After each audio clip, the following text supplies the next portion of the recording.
Hey folks, welcome back to the channel. Happy Catty Crypto here. Good morning and welcome back. So as you can see, I've got a nice little chart up in front of me and it is basically breaking down the core, as simple as it can be, fundamentals of a life cycle of a Lunar Classic coin in a utility use case. So as you can see, we've got the Lunar Classic being purchased in itself. And remember guys, this is a very basic way to break this down for you. You've got the user hodling, okay? And the user then may find a project and they find out, oh, the project accepts Lunar Classic. I'm going to spend 200k of my coins to mint one of these awesome NFTs that I found. You spend that Lunar Classic. The Lunar Classic then goes to the project. What does the project then do? Well, it's likely going to put some into liquidity pools and different things like that for their project, but they're likely going to have to sell some back to the exchanges or other places so they can help further their movement, pay staff and other things like that. It's totally normal. And when there's a utility use case going on, is that this happens repeatedly. So in a metaverse like Metagloria, where people are constantly purchasing in-game items, things like that, this then becomes a microtransaction cycle. So then once it goes to the project, it gets sold back to the exchange, okay? And once it's back in the exchange, someone else is then going to buy that coin for its face value. Be it more expensive or cheaper, they're going to purchase it because at that time they wanted some Lunar Classic, so they bought it. They thought it was a good time. They may have needed it for something they wanted to purchase also. They may only accept Lunar Classic like Lunar Punks do, so they had no choice, and the cycle begins anew. And when this cycle then begins anew, the idea behind it all is that because it's happening repeatedly on a utility case, is that it pushes up the value of the coin, meaning that someone bought it for a higher intrinsic value, and then it keeps going around in a circle. The coin gets used and it makes its way back into the system so fast that it then gets used again for something else. And this is where utility cases really come into play, because once this cycle also happens, right, we've also then got burns happening in between here. But that's all down to another flow chart that I'm going to be doing with you guys. But I really wanted to just keep it simple as to the core fundamentals of a life cycle of a Lunar Classic coin in a utility use case scenario. So let's say, for instance, the user just hodls. What happens to those coins? Well, they don't go anywhere, do they? They just do nothing. They sit in a bag and they do nothing. And when all of us do this, it breaks that cycle of utility use case. And this is why loads of people say, you know, without USTC, it's dead.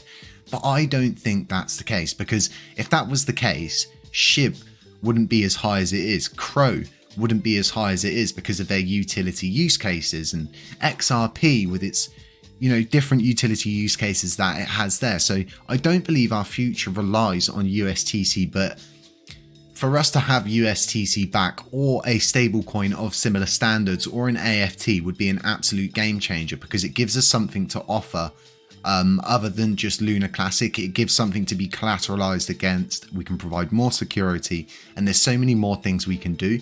And not just that, we can bring back a whole world of projects that left before and really get this thing moving again. But a lot of people don't understand that it was down to retail. It was down to all of these microtransactions that were going through like crazy. I mean, the NFT markets during that time were just booming. And a lot of people also forget that you need to position yourself for bull runs. And, you know, a lot of people have like recently got into crypto, especially the Lunar Classic community. There's so many people who are just new to crypto and they literally bought it because they heard about this Lunar Classic coin. And a lot of people sit there, they get upset about the burns that Binance are doing, saying, you know, it's not enough. We need more. We should be burning 2 billion a day, but we're just not going to build up to that straight away.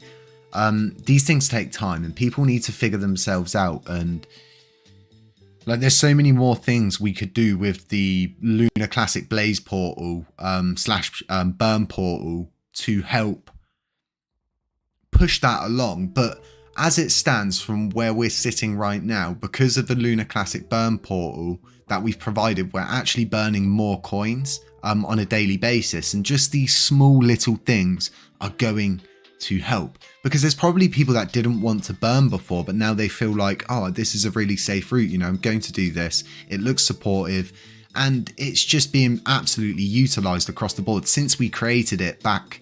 So we were testing it on the 20th, and then we launched it pretty much on the 21st, and you know, it really just is starting to take over. And if we can just keep working on more and more of these small little things, we'll eventually get to that point where we are burning 2 billion a day. But when people walk around with that attitude of, oh, it's not enough, or, you know, we're not moving fast enough, or we need more of this and more of that, it's, these things will always be better, and will always, I can 100% guarantee, will be better organically done.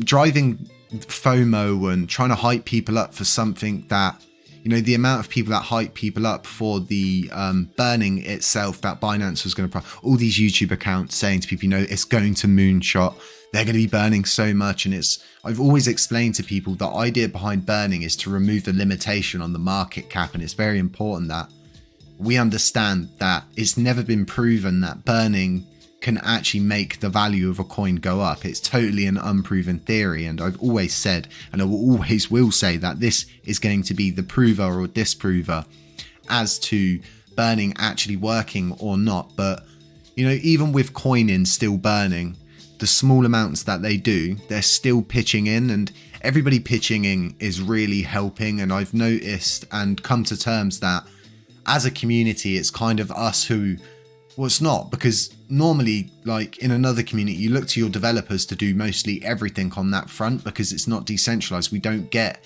a say or sway, so to speak. Whereas here we do.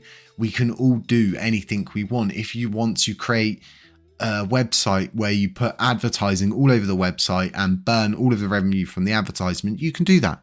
If you want to create a YouTube channel and you burn all of your channel's revenue, you can do that. If you want to create a DEX for on and off ramp, you can do it. There's nobody to stop us doing anything, and that's how Lunk Penguins got created. That's how Lunk Blaze got created. But really, really good week ahead of us. Sorry about the fireworks. I wasn't actually able to record a video. You know,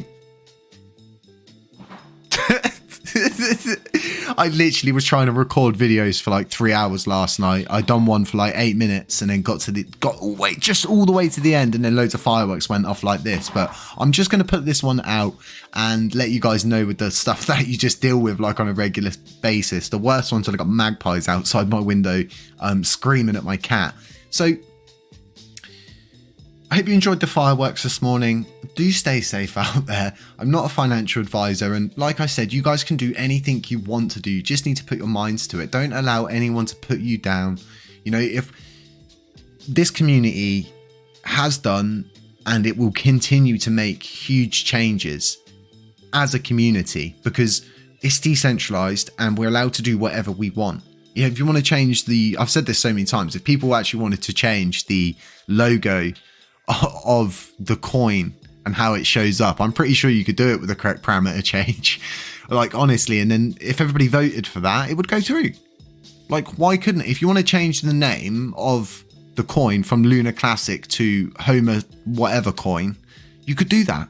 Like, that's the beauty of decentralization. Guys, hope you enjoyed the fireworks. Have a really nice Tuesday wherever you are. The node is going to be launching at around 7-8, so around 8:30, 9 a.m. Thursday morning UK time. Okay, guys, we'll be there on standby, waiting to do videos for you guys to show you how to redelegate if you want to do so, and a few other things for all of our new delegates. Guys, catch you in the next one, and like I was saying,